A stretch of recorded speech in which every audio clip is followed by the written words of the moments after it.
Alors effectivement, comme je l'ai dit plus tôt et comme, tous les auteurs, je croque tout ce qui m'entoure. Alors je vous rassure, hein, je connais pas de militaire en symbiose avec une entité extraterrestre ultra-violente. Non, sur le roman, mes sources d'inspiration sont plutôt, populaires, je dirais.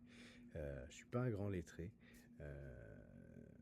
donc je me nourris surtout de choses qui me sont accessibles et qui, je pense, le sont finalement pour beaucoup de gens. La culture populaire, les films, les jeux vidéo, les grands classiques.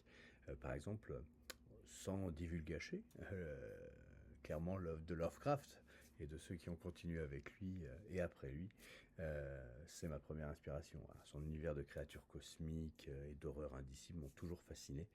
Heu, Nakna-Ukshut d'ailleurs est directement inspiré, d'une créature célèbre, du mythe, un de ces milliers d'enfants en quelque sorte, donc je laisserai les amateurs découvrir, de laquelle, je parle. Ça reste une création originale, mais dans le respect le plus absolu, du maître de providence. J'avais également en tête, The Thing, le film de Carpenter. Alors ce qui est étrange, parce que j'ai dû le voir qu'une fois et il y a très longtemps. Je pense avoir revu un remake aussi. Bah, après, il est indéniable que ça a dû m'inspirer dans mes cauchemars. L'isolement, les conditions extrêmes, la créature.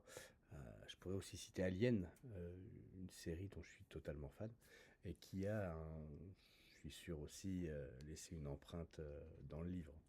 Heu, j'ai fait quelques recherches aussi sur le folklore russe. Je m'imaginais pas écrire, une histoire qui se déroule dans ce pays, sans ajouter des éléments propres, en fait, à la Russie, à la culture, au mythe. Le Vodyanoi, tel qu'il est dans le roman, il est inspiré de la créature éponyme, des légendes slaves. J'ai beaucoup digressé et je m'en excuse auprès des vrais spécialistes de la chose, mais c'était pour la bonne cause.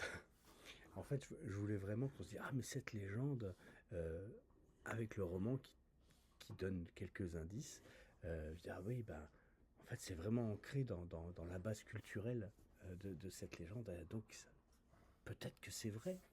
Donc voilà, c'est vraiment ça, en fait, que je cherchais à faire et puis c'est important pour moi de baser, lorsque je base un roman sur, un endroit, un lieu, bah, d'utiliser les éléments de ce lieu. Et puis bon, je suis obligé, d'y faire référence, j'ai aussi suivi le chemin qui a été balisé par les vrais maîtres de la littérature, hein. Donc dans le roman, forcément, il y a l'inspiration de Dr Jekyll et Mr Hyde, avec le thème de la lutte contre l'humanité et la monstruosité. Puis il y a aussi un petit peu de Baudelaire, hein, avec les fleurs du mal, hein. Là encore, la dualité, le concept de rédemption, l'ambivalence de l'héroïsme, le questionnement sur l'identité.